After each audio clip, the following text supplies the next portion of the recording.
हमें कहा जाता है अपने बाउजदाद की पैरवी ना करो, बीवी बच्चे कुछ हैसियत नहीं रखते, मगर मौसूफ को देखो तारीफों की किताबें मिलाई जा रही हैं। मैंने कब कहा बीवी बच्चे अहमियत नहीं रखते? कभी कहा मैंने? एक भाई हैं, उनको मैंने बड़ी डिटेल का साथ समझाया, उन्होंने कहा शादी करनी है, उन्होंने मुझे बताया इससे उस्ताद जी आपका, मैंने कहा जी देखें जी आपने मेरी माननी तो है नहीं, तब मशवरे की जरूरत क्या लेने की जी? नहीं जी उस्ताद जी आप बताएं ये वो रहनुमाई करें। मैंने कहा ठीक है रहनुमाई तो मैं कर दूं, लेकिन माननी आपने मेरी कोई नहीं। नहीं उस्ताद जी मानेंगे। मैंने कहा ठीक है देख लेते हैं। सारी बताई, एक एक बात बताई, भाई शादी अगर होगी कैसे होगी, फिर उसके बाद नतीजा क्या निकलेगा, क्या क्या होगा, सारा बताया। फिर उन्होंने शादी की, ना सिर्फ शादी की बल्कि जो जो कहा खुद आए बोले उस्ताद जी जो जो आपने कहा था हरफ बा हरफ वही हुआ है। उस्ताद जी अब मैं क्या करूं, अब मैं क्या करूं? तो मैंने कहा अगर आप ये समझते हैं कि उस्ताद जी ये कहेंगे छोड़ दे, तो मैंने कहा ये आपकी भूल है। मैंने कहा ये अब आपकी जिम्मेदारी है, ठीक है ना? ठीक है ना? अब ये आपकी जिम्मेदारी है। अब आपने ये नहीं कि आप अगर आप मुझे ये बताओ कि उस्ताद जी वो आपको नहीं मानती या आपको गालियां देती है, मुझे मैंने कहा वो लाख गालियां दे आपकी बीवी, मुझे कोई फर्क नहीं पड़ता।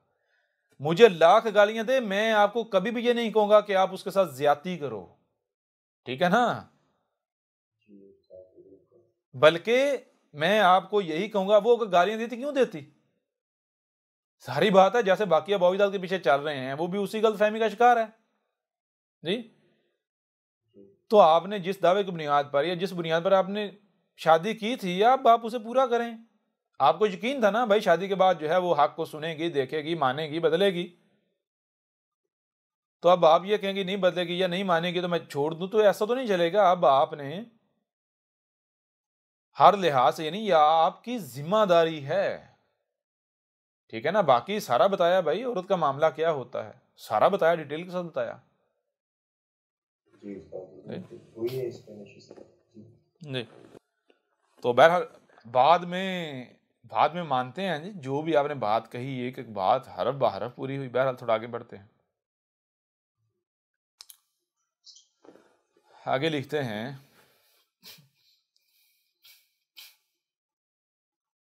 आखिर ये कैसा एबनॉर्मल कम्प्लेक्स है, दूसरों के बीवी बच्चों को अपने काम पर लगाए रखा है और अपनी बीवी के लिए मौसूफ फरमाते हैं कि मैंने उसे सिर्फ और सिर्फ बच्चों की तरबियत पर रखा है। मैं सोचती रही कि मैं अपने बच्चे इग्नोर करके इसकी किताब की ट्रांसलेशन में सर खपा रही हूं। क्यों मेरे लिए सिर्फ बच्चों की तरबियत का हुक्म नहीं? क्या मेरे बच्चे अहम नहीं? फिर फरमाते हैं हम अपने बच्चों की तरबियत ऐसे करेंगे जैसे हुक्मरानों और बादशाहों के बच्चों की होती है, सबसे अलग थलग। अच्छा देखें, सबसे पहली बात तो ये कि कभी कहा हो जी बीवी बच्चों की कोई अहमियत हैसियत नहीं। जो शख्स ये बता रहा है शादी करनी है मकसद क्या होना चाहिए, और जो शख्स ये बता रहा है कि जब औलाद वजूद में लानी है तो उसका मकसद क्या है, वो ये कहेगा कि भाई बीवी बच्चों की अहमियत हैसियत नहीं।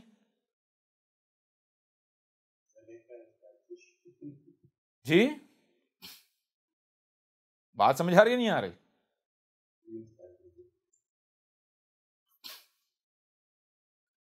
वो भाई अहमियत हैसियत क्यों नहीं होगी? अपना नायब लेकर आना है, किसके साथ जो है वजन कायम करना है जी। जहां तक बात है अपने बच्चों की तरबियत, जो लिखा है हुक्मरानों और बादशाहों के बच्चों की तरह होती इस तरह करेंगे, ये तो हमने कभी भी नहीं कहा। हमने क्या कहा? हमने ये कहा था कि देखें दो तरह के बशर हैं। कितने तरह के बशर हैं? दो तरह के। एक बशर वो हैं जो इंसान के इंसान है, जैसे घर में बच्चे होते हैं। नहीं वो ऐसे बशर हैं जो इंसान के इंसान है, जिनकी अहमियत और हैसियत दुनिया में ऐसे ही जैसे घर में बच्चे होते हैं।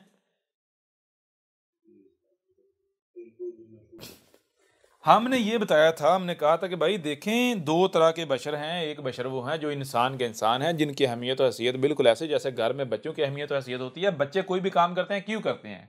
जिम्मेदारी समझ के करते हैं या फिर वो मजा लेने के लिए, खेलकूद के लिए, वक्त गुजारी के लिए जी?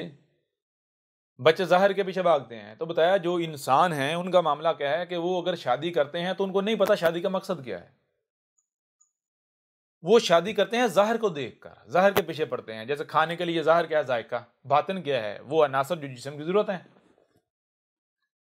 ऐसा ही ना। तो हमने ये कहा था कि दूसरी तरह के जो बशर होते हैं वो कौन से होते हैं, वो होते हैं जिनकी अहमियत और हैसियत बिल्कुल ऐसी होती है जैसे घर में बड़ों की, वालिदैन की अहमियत और हैसियत होती है। ठीक है जी। तो हमने बताया था वो कौन से हैं, यानी वो जो इंसान नहीं, इंसानी तो क्या है, रब खुद है, ऐसे बशर जो हैं। ये कौन से बशर हैं? जिन्हें आप अल मोमिन कहते हैं। तो अब अल मोमिन जो है, उन्होंने अगर शादी करनी है तो क्यों करनी है? जाहिर के लिए नहीं करनी, बल्कि बातिन को सामने रख के। समझा नहीं आ रही? अगर औलाद वजूद में लानी है तो ये नहीं कि जाहिर के पीछे पड़े हुए मजे लेते लेते औलाद आ जाए।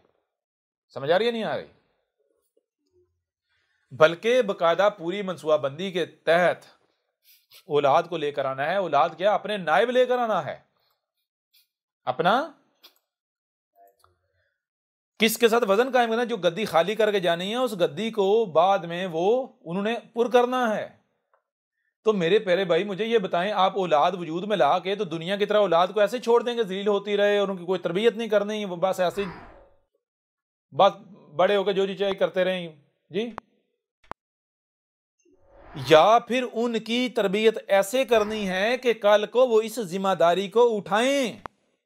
कौन सी जिम्मेदारी? जब आपको जमीन का वारिस बनाया जाएगा तो क्या आप अपनी औलाद की तरबियत ऐसी ही करोगे, या औलाद की, यानी कि औलाद को उसके हाल पर छोड़ दोगे कि भाई मोजे मारें और जैसे बाकियों के बच्चे हैं इंसानों के, उनकी तरह के बन जाएं?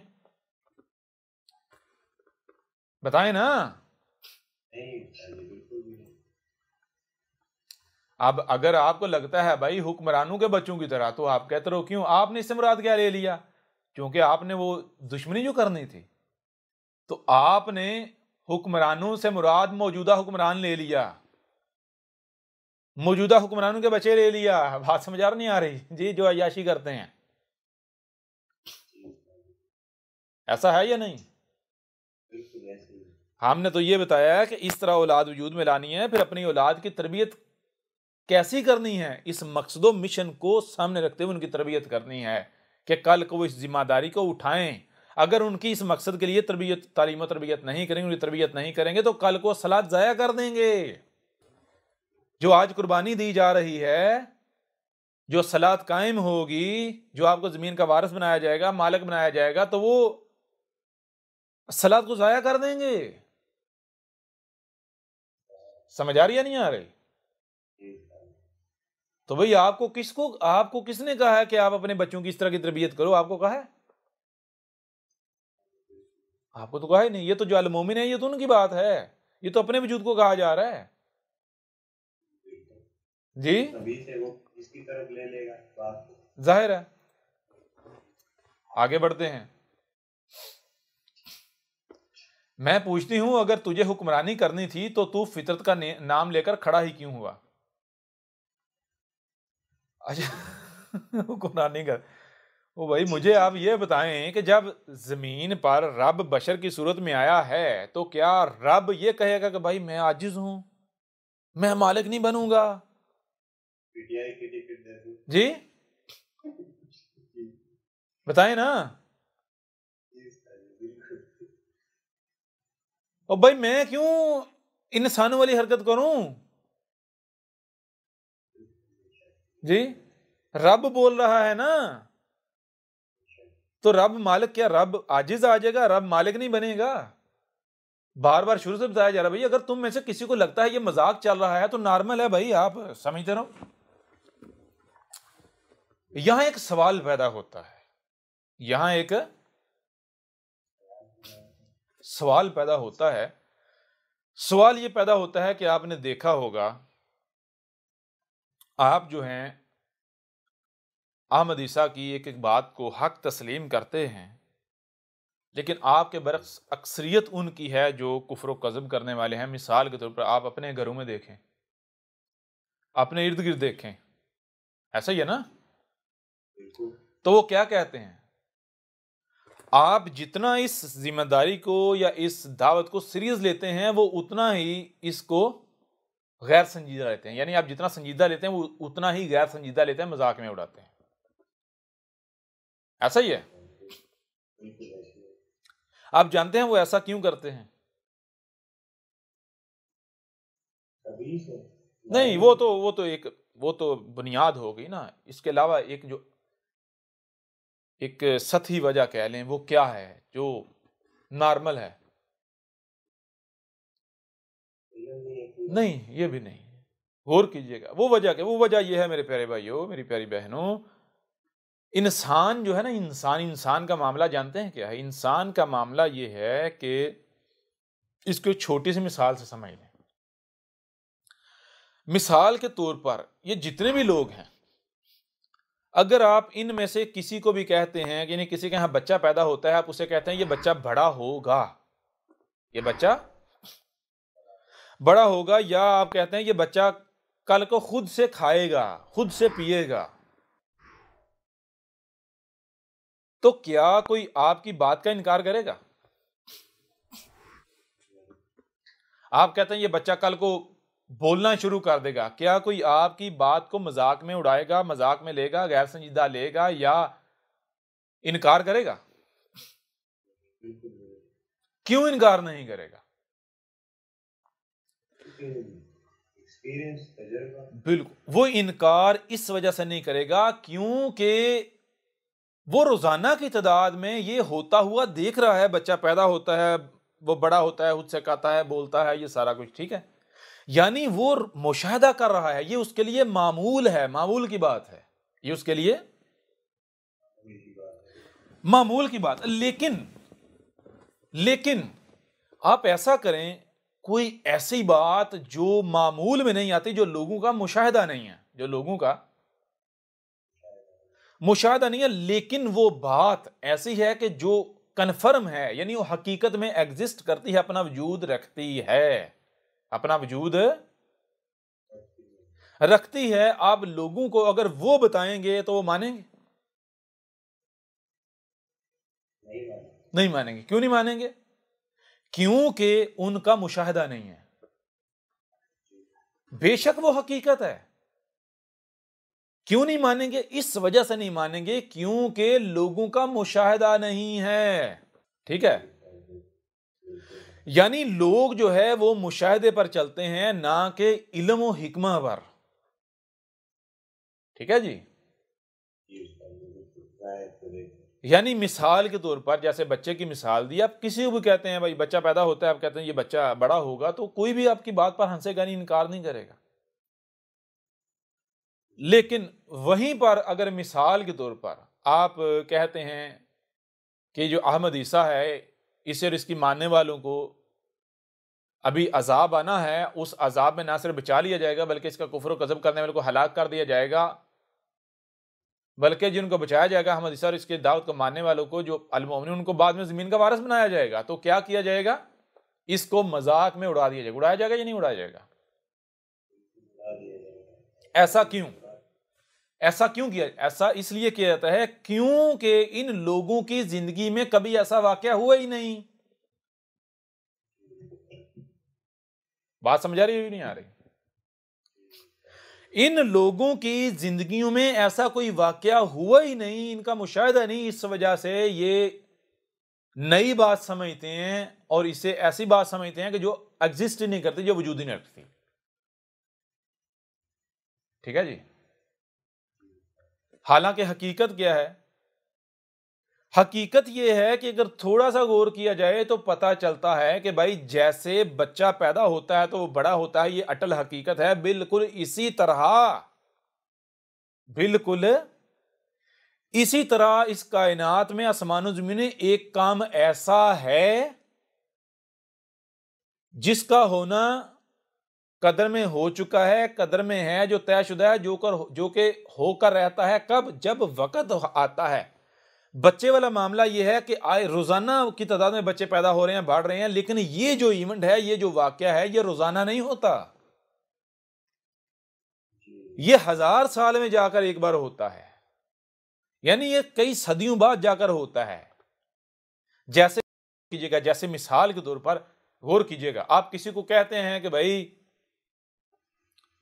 अगर इस वक्त महीना अक्टूबर है, सर्दी है, तो आप अगर किसी को कहते हैं भाई मई जून में गर्मी आ जाएगी, आज से 6 महीने बाद गर्मी आ गई, कोई इनकार करेगा? नहीं ना करेगा।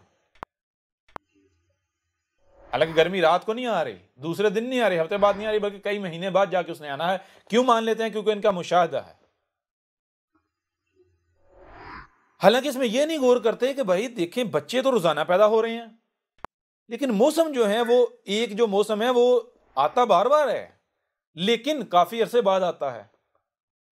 यानी कि आप जब गौर करेंगे आपको पता चलेगा कि आसमान जमीन में का कानून क्या है। कानून यह है कि हर शय सर्कल में है, बार बार आती है, रिपीट होती है।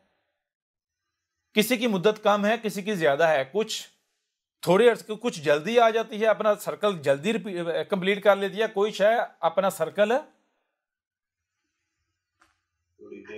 थोड़ी देर लगाती है, वक्त लगा के कंप्लीट करती है। तो अब यानी गौर कीजिएगा, अब ऐसे जितने भी लोग हैं जो मजाक उड़ाते हैं, जो तंज करते हैं इस चीज का, यानी अहमद ईसा आया है और ये ऐसा ऐसा हो रहा है, ये बातें, ये सारा,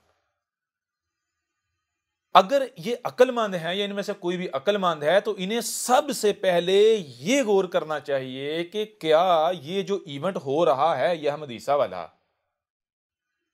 क्या ये कायनात के अंदर है, एग्जिस्ट करता है, अपना वजूद रखता है? ये कौन सा इवेंट है? ये क्या शय है? ये ऐसा, ये इवेंट ये है कि जनाब, जब लोग ज़लालिम मुबीन में होते हैं, 100% गुमराहियों में होते हैं, फिरका दर फिरका तकसीम होते हैं, हर कोई अपने आप को हक कहता है, बाकी सब को जो है बातिल पर कह रहा होता है, तो चीज ये है कि इनको गौर करना चाहिए कि क्या ये जो इवेंट है ये कदर में है या नहीं। अगर तो नहीं है तो भाई फिर तो खुल को कुफर करना चाहिए, मजाक उड़ाना चाहिए, ठीक है जी, संजीदा नहीं लेना चाहिए, गैर संजीदगी का इजहार करना चाहिए। लेकिन अगर ये इवेंट कदर में एग्जिस्ट करता है, अगर ये इवेंट कदर में, कानून में, कायनात में एग्जिस्ट करता है, तो क्या फिर बगैर सोचे बगैर समझे कुफर करना चाहिए? जी, ये इवेंट क्या है? ये इवेंट ये है कि जब लोग ज़लालिम मुबीन में होते हैं, यानी 100% गुमराहियों में होते हैं, फिरका दर फिरका तकसीम होते हैं, एक दूसरे की गर्दनें मार रहे होते हैं, जुल्म की तहा होती है, यानी गुमराहियां अपनी पीक पर पहुंच चुकी होती हैं, जुल्म ज्यादतियां, तो उस वक्त रब जो है खुद बशरी सूरत में आता है, ठीक है जी, एक बशर की सूरत में। तो जब रब खुद आ जाता है बशरी सूरत में, तो क्या फिर रब का कोई मुकाबला कर सकता है? बिल्कुल नहीं। होता क्या है? होता यह है कि चूंकि ज़लालिम मुबीन होती हैं, यानी 100% गुमराहियां होती हैं, तो क्या होता है कि उस वक्त जब ऐसे हालात होते हैं तो एक बशर खड़ा होता है। कैसा बशर होता है? वो जैसे बाकी पैदा होते हैं उसी तरह वो पैदा होता है एक मर्द और औरत के यहाँ। जैसे बाकी बच्चे पलते बढ़ते हैं, वो भी उसी तरह पलता बढ़ता है। फिर होता यह है कि जब वो बड़ा हो जाता है, नौजवान हो जाता है, एक वक्त आता है वो कहता है आना रसूल रब्बुकुम, मैं तुम्हारी तरफ तुम्हारे रब का भेजा हुआ हूं, मैं तुम्हारी तरफ तुम्हारे रब का भेजा हुआ हूं। नतीजा क्या निकलता है? नतीजा ये निकलता है, चूंकि गुमराहियां होती हैं, किसी को भी हक का पता नहीं होता, तो लोग जो हैं उसे अपने ही जैसा एक इंसान समझते हुए उसका मजाक उड़ाते हैं, उसका कुफर करते हैं, कज़ब करते हैं, उसके साथ दुश्मनी करते हैं। क्योंकि लोगों को पता ही ना होता कि रब है क्या जी, रब कलाम कैसे करता है, ज़लालिम मुबीन होती हैं, तो लोग जो है उससे यानी अपने आप को म्यार बनाते हुए उसका अपने साथ मुवाजना करते हैं, तो उनको वो भी अपने जैसा एक इंसान नजर आता है, उनको लगता है ये भी हमारे जैसा है। यूं ये सोचते हुए वो क्या करते हैं, उसके साथ दुश्मनी करते हैं कि इसने हमारा क्या बिगाड़ लेना। उनको ये बार बार बताया जाता है कि जो समझ रहे हो कि मैं तुम्हारे जैसा बशर हूं, मैं तुम्हारे जैसा बज़ाहिर में तुम्हारे जैसा बशर हूं, इसमें कोई शक नहीं। हाँ, मैं खाता हूं पीता हूं, लेकिन तुम में और मुझे में फर्क क्या है? तुम में और मुझे में फर्क यह है कि मेरी तरफ वही आ रही है, वही किसी तरफ आती है? आपका दिमाग सिग्नल्स के जरिए मुझे ये बताएं किसको हुक्म देता है आपके वजूद, यानी आप देखें आपका दिमाग किसी भी उज़्व को, किसी पार्ट को कुछ करने का कहता है, दिमाग कहता है, तो किसको कहेगा? किसी दूसरे के हाथों को कहेगा, किसी दूसरे के कानों को कहेगा, किसी दूसरे की टांग? ये दिमाग सिग्नल्स के जरिए, ये दिमाग जो वही करता है, दिमाग वही यानी सिग्नल्स की जो कम्युनिकेशन करता है, ये दिमाग सिग्नल्स के जरिए कम्युनिकेशन किन अज़ा के साथ करता है? बताएं जरा। वही के जरिए करता है। वही के जरिए किन अज़ा के साथ करता है? क्या उन अज़ा के साथ करता है जो इस दिमाग से डिस्कनेक्ट हैं या जो इस दिमाग के साथ ताल्लुक ही नहीं रखते? नहीं सर, ये अपना ही उनके अपना ही वजूद होता है। ये दिमाग उसी के साथ कनेक्ट होता है, उसी के साथ कम्युनिकेशन करता है सिग्नल्स के जरिए, यानी वही के जरिए जो उज़्व, जो पार्ट इस दिमाग के साथ कनेक्टेड होता है, यानी जो वजूद होता है। जी बिल्कुल। यानी ये नहीं कहा जाएगा कि ये हाथ है, कहा जाएगा ये कौन है? ये अहमद ईसा है। ये तो अगर हाथ कहा भी जाएगा तो कहा जाएगा ये अहमद ईसा का हाथ है। अहमद ईसा का हाथ का मतलब क्या है? ये अहमद ईसा का वजूद, अहमद ईसा के वजूद का हिस्सा है। इसको अगर तकलीफ दी जाएगी तो तकलीफ किसे दी जा रही है? अहमद ईसा को। अगर इसके साथ दुश्मनी की जाती, किसके साथ दुश्मनी है? अहमद ईसा के साथ। तो जब रसूल ये कहता है ना, हाँ मैं इसमें कोई शक नहीं, तुम्हारी मसल बशर हूं। तुम्हारी मसल बशर का मतलब ये नहीं है कि मैं इंसान हूं, नहीं, बशर हूं। बशर का मतलब क्या? हाँ, तुम्हारी तरह पैदा हुआ हूं, पला बड़ा हूं, खाता हूं, पीता हूं, पेशाब करता हूं, मुझे हाजात लाक हैं, शादी की है, बीवी है, बच्चे हैं, लेकिन मैं इंसान नहीं हूं। मेरी तरफ वही आ रही है, तो वही किसकी तरफ आती है? भाई रब किसके साथ कम्युनिकेट करेगा? अपने वजूद के साथ करेगा ना। जैसे अभी आपको मिसाल दी आपके वजूद की, यानी वो ये कहता है कि मैं रब का वजूद हूं। ठीक है जी। लिहाजा अगर मेरे साथ दुश्मनी करते हो तो जान लो ए अकल के अंधो, ये दुश्मनी रब के साथ होगी। बिल्कुल ऐसे जैसे अगर ये तुम कहो जी मैं तो हाथ के साथ दुश्मनी कर रहा हूं या जुबान के साथ, तो क्या वजूद जो है वो बर्दाश्त करेगा? नहीं। तो रसूल ये कहता है, लोग नहीं मानते। लोग क्या करते हैं? लोग नहीं मानते हैं, कुफर और कज़ब ही करते हैं। और सबसे बढ़कर मजे की बात यह है कि उससे पहले जो भी आता है, अगर कोई भी दावा करता है, जो कज़ाब होता है तो वो पकड़ा जाता है। उसके खिलाफ जो उसके दुश्मन उठते हैं उसे ज़ीरो रुस्वा कर देते हैं। लेकिन जब सच्चा आता है, वाक़तन रसूल आता है, तो बड़े बड़े जो मुलाटे होते हैं उनकी ज़ुबानें कट जाती हैं, बेबस हो जाते हैं। ठीक है जी, ऐसा ही है ना। बिलाहर नतीजा क्या निकलता है? नतीजा ये निकलता है कि रसूल जिससे मुतनबा कर रहा होता है, ना सिर्फ वो अजाब, वो हलाकत आती है, बल्कि उसमें कुफ्र कज़ब करने वाले को निशान इबरत बना दिया जाता है, और रसूल और उसकी दावत मानने वालों को बाद में जमीन का वारिस बना दिया जाता है, मालिक बना दिया जाता है।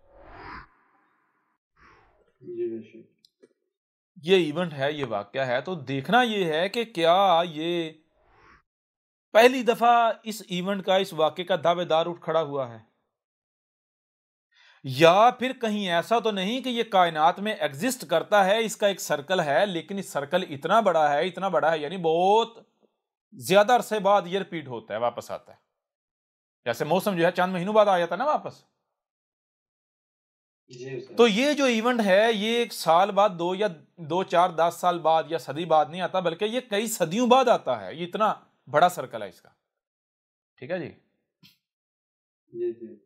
तो जब गौर किया जाए तो ये कुरान के दावेदार हैं। इन्हीं से बंदा पूछ ले, देखो कुरान क्या कह रहा है। कुरान कह रहा है कि जान लो आज से 5000 साल कबल नूह आया या नहीं आया।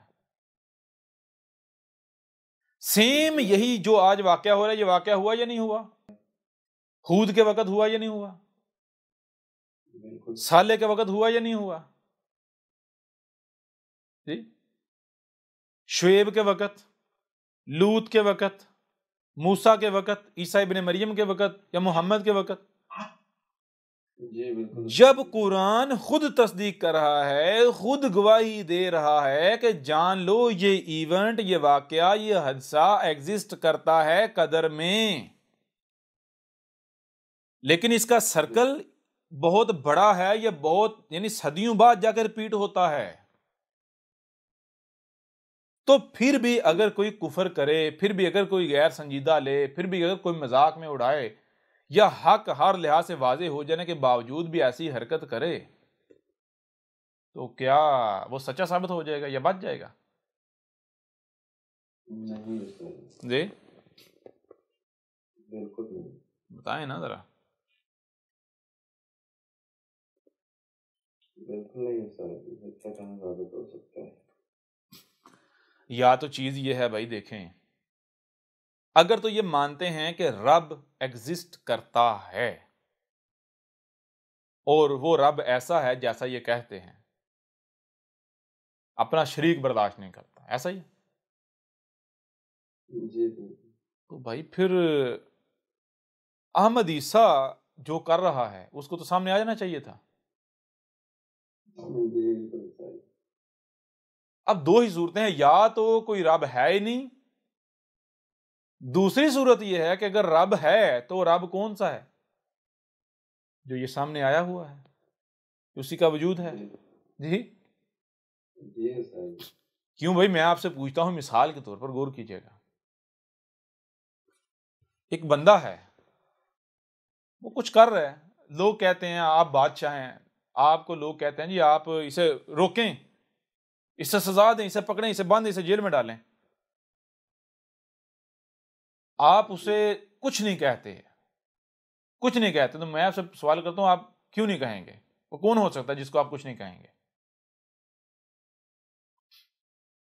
वो आपका अपना ही, मेरा अपना ही होगा। जाहिर है आपका अपना होगा, अगर कोई गैर होगा या दुश्मन होगा तो बर्दाश्त करेंगे?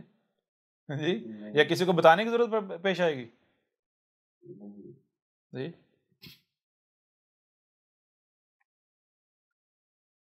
यहां भी जनाब जो है वो गौर नहीं किया जाता। बिल्कुल सर।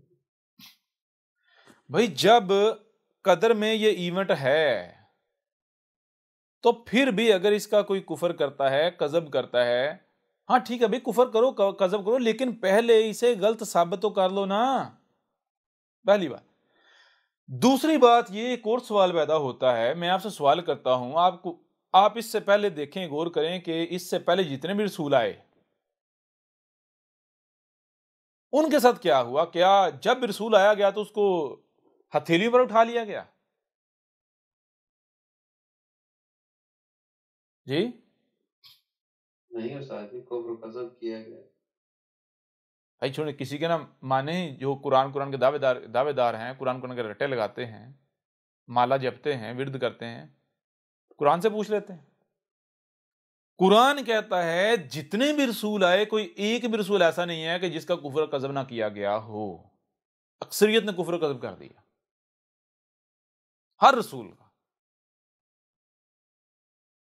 मैं आपसे सवाल करता हूं, यानी आज तो चलो देखें, गौर करें, आज तो ये लोग कह सकते जी हमारे पास तो बहाना है कुफर कज़ब का। क्या बहाना है जी? कोई रसूल आना ही नहीं, दरवाजे बंद है,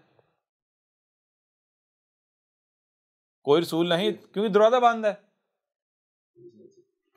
सवाल ये पैदा होता है, अगर तुम्हारे पास बहाना है कुफर और कज़ब करने वाला, तो क्या उनके पास नहीं होगा? क्या उन्होंने बगैर बहाने के कुफर कज़ब कर दिया?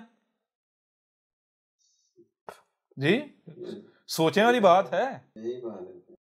वो भाई जब वो भी कुफर और कज़ब कर चुके, किसका कुफर और कज़ब किया? जिसकी कुरान गवाही दे रहा है। तो मुझे ये बताएं, क्या वो कज़ाब थे जिनका कुफर कज़ब किया गया, या वाकईतन हक थे? कुरान गवाही दे रहा है रब के भेजे हुए, जब रब के भेजे हुओं का कुफर कज़ब किया गया तो उन लोगों के पास कैसा बहाना होगा? कोई छोटा बहाना होगा? जी रसूल का कुफर कज़ब करने के लिए कोई छोटा बहाना होगा? किसी छोटे बहाने की बुनियाद पर रसूल का कुफर कज़ब किया जा सकता है? बताएं ना। बड़ा बहाना है। सोचने वाली बात है। उनके पास भी यही बहाने थे। ऐसे नहीं कि उस वक्त जब रसूल आए तो जनाब कोई उस वक्त कुछ ऐसा था ही नहीं, लोगों के पास बहाना। और भाई उन लोगों ने अगर कुफर और कज़ब किया तो उनके पास भी बहाना था, बिल्कुल उस तरह जैसे आज तुम्हारे पास है, वो भी ऐसा ही कहते थे जी। हालांकि यही कहा गया था कि अगर मोहम्मद जो है वो गुजर जाता है तो तुमने एड़ियों के बल पीछे नहीं फिर जाना, अपनी जो तुम्हारी कमरे हैं कमर के पीछे नहीं, वापस नहीं फिर नहीं, वापस पीछे मुड़ जाना, पलट जाना। ये क्या मतलब है इसका?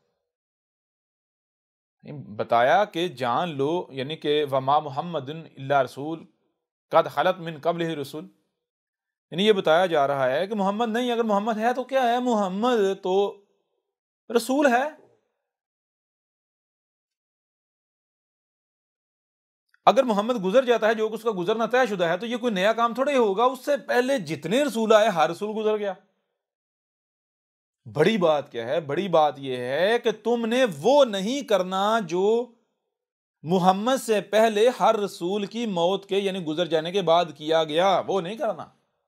अगर वो करोगे तो नुकसान हमारा नहीं, यानी रब का नहीं है, नुकसान तुम अपना करोगे। तो अब यहां सवाल ही पैदा होता है, भाई मोहम्मद से पहले जो रसूल आए उन रसूलों के गुजर जाने के बाद क्या किया गया जिससे रब ने मना किया तुमने वो नहीं करना, वो ही नहीं करना जी। यानी जो हर रसूल की गुजर जाने के बाद किया गया तुमने वो नहीं करना। जब गौर किया जाए तो पता क्या चलता है? पता ये चलता है कि जनाब मूसा आखिरी था, उसके बाद कोई नहीं। हाँ, एक मसीह आएगा, कब आएगा वो बहुत आगे है। जब आएगा पहचान क्या होगी? वो अपना एक क्राइटेरिया बनाया हुआ था।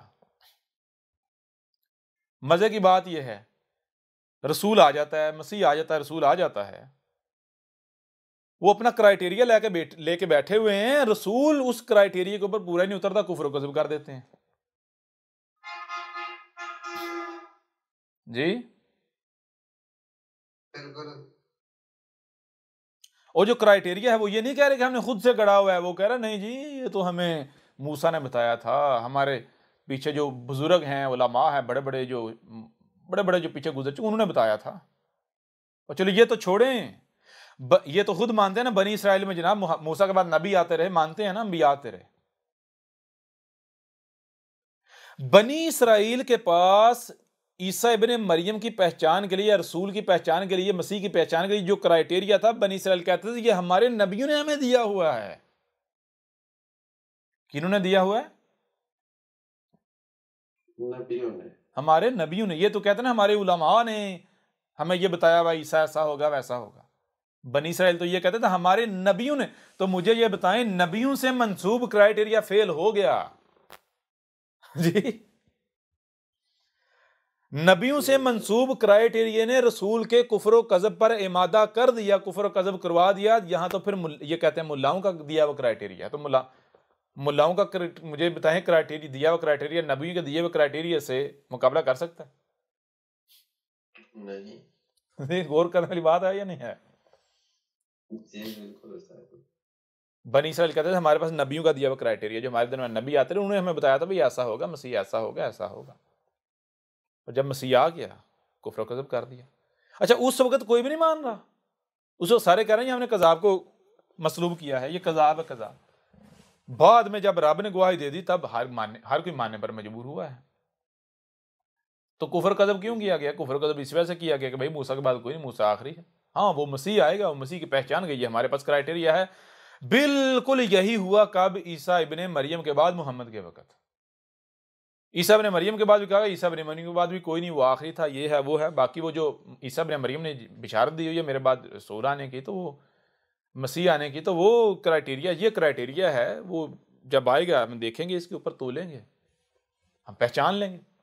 तो जब मोहम्मद आया क्या पहचान लिया गया? नहीं, क्राइटेरिया फिर फेल।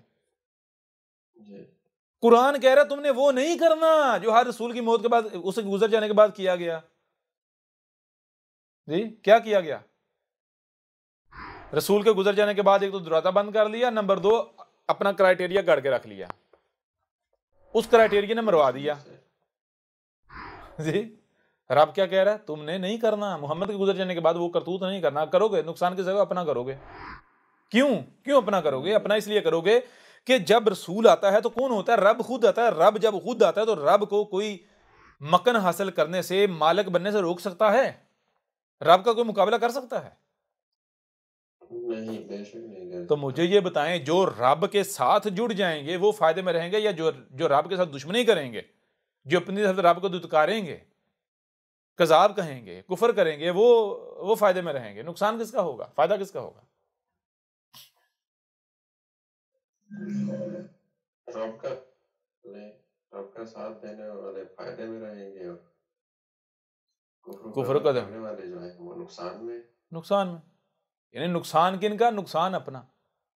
क्यों नुकसान अपना? नुकसान इसलिए अपना कि भाई जब रसूल, जो रब ने देखें, इन्नल्लाह अला कुल्ली शैइन कदीर, इन्नल्लाह,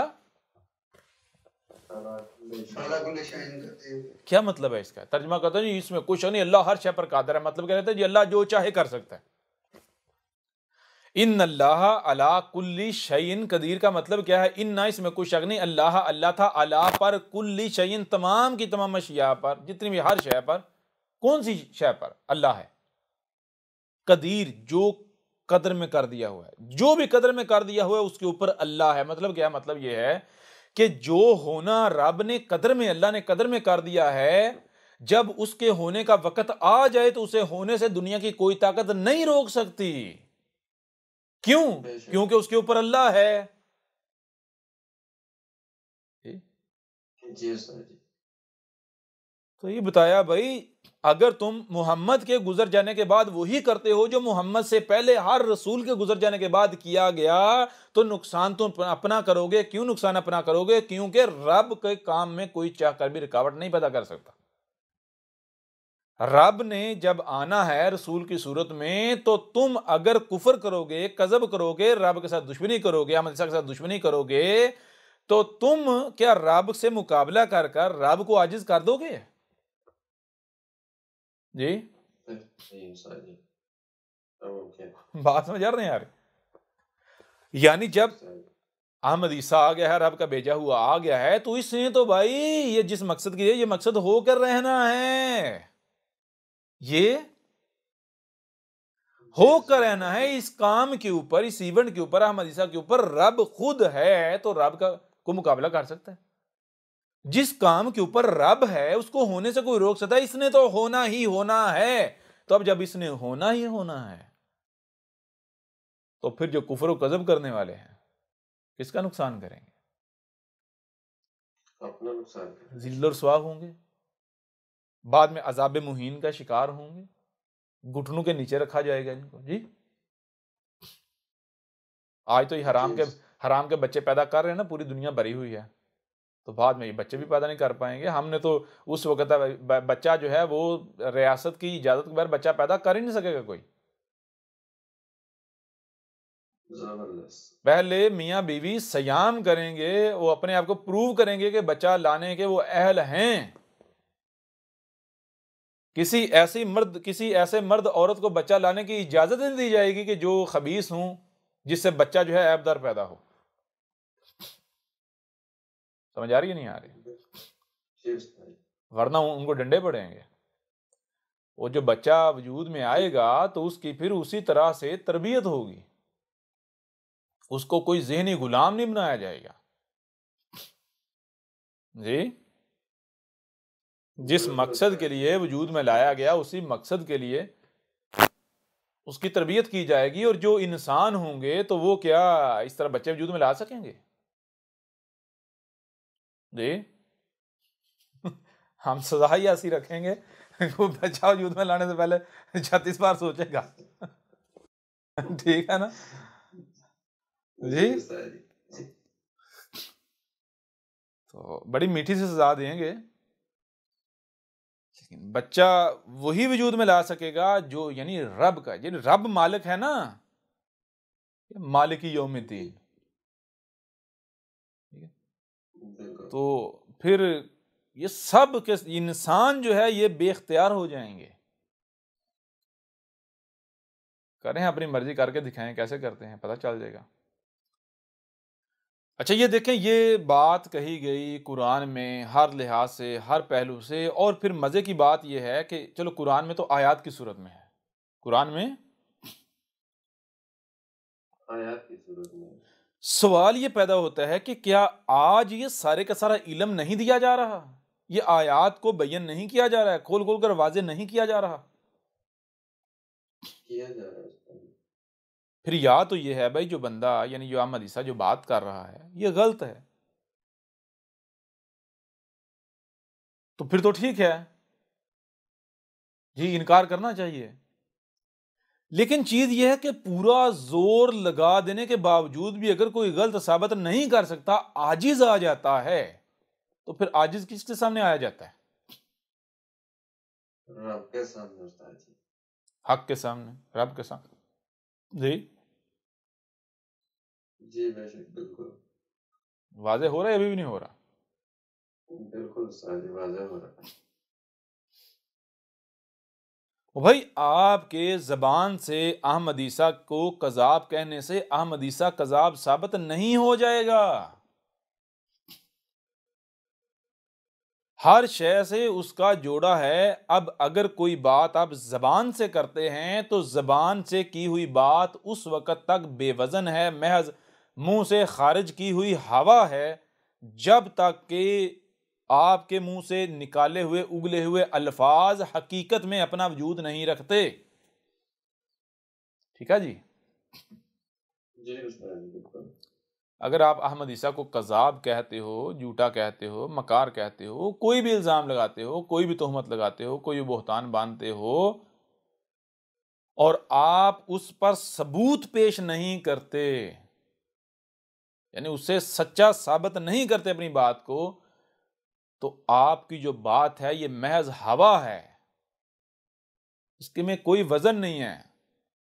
जी और उस्ताद जो जी। बेवजन बात होती है उसे क्या कहते हैं? उसे कहते हैं बातिल। ठीक है जी।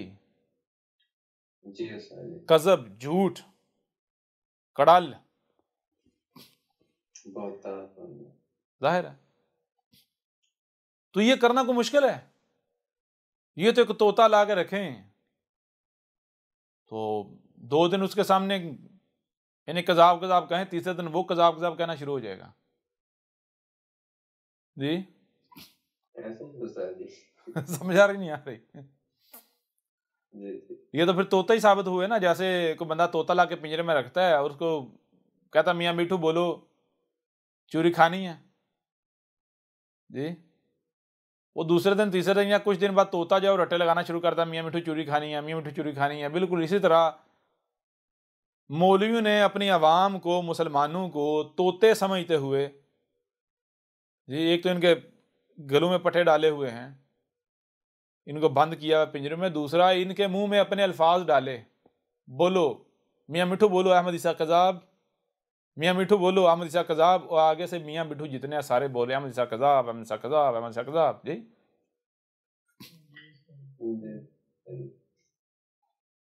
जी ये हालत है इनकी। ओ भाई, अगर आप का किसी चीज़ का मुशाहदा नहीं है, कोई चीज़ मामूल के मुताबिक या मामूल में आपकी ज़िंदगी में वकू पजीर नहीं हो रही, इंजाम को अंजाम नहीं पा रही, तो इसका मतलब कतन ये नहीं है कि वो चीज़ कदर के अंदर, कायनात के अंदर एग्जिस्ट ही नहीं करती, वजूद ही नहीं रहती, बल्कि हर शय का सर्कल जो है वो डिफरेंट है। कोई इवेंट, कोई हादसा, कोई वाकया जो है वो हर सेकंड बाद रिपीट हो रहा है, सेकंड में भी कई हजार बार रिपीट हो रहा है। जी उस्ताद जी। कोई इवेंट ऐसा है जो मिनट बाद रिपीट हो रहा है, कोई घंटे बाद रिपीट हो रहा है, कोई दिन बाद 24 घंटे बाद रिपीट हो रहा है, कोई महीने बाद, कोई साल बाद, कोई सदी बाद, कोई 10 सदियों बाद। ठीक है जी। बिल्कुल उस्ताद जी। तो जाहिर सी बात है, एक ऐसा इवेंट, एक ऐसा काम जो 1 सदी बाद रिपीट होता है या 10 सदियों बाद रिपीट होता है, तो आपके मुशाहदे में थोड़ा ही होगा। वो तो अपनी जिंदगी, आपकी जिंदगी में, वो तो बहुत सारे लोगों के बीच में जिंदगी में होगा ही नहीं, और जिनकी जिंदगी में होगा वो उनकी जिंदगी में गोया कि पहली बार होगा। बिल्कुल। पहली बार बज़ाहिरन पहली बार जिंदगी में इवेंट का होने का मतलब ये नहीं होता कि वो गलत है, वो झूठ है, वो बकवास है, नहीं, बल्कि इल्म की बुनियाद पर फैसला होता है कि सही क्या है और गलत क्या है। अब अगर अहमद ईसा गलत है,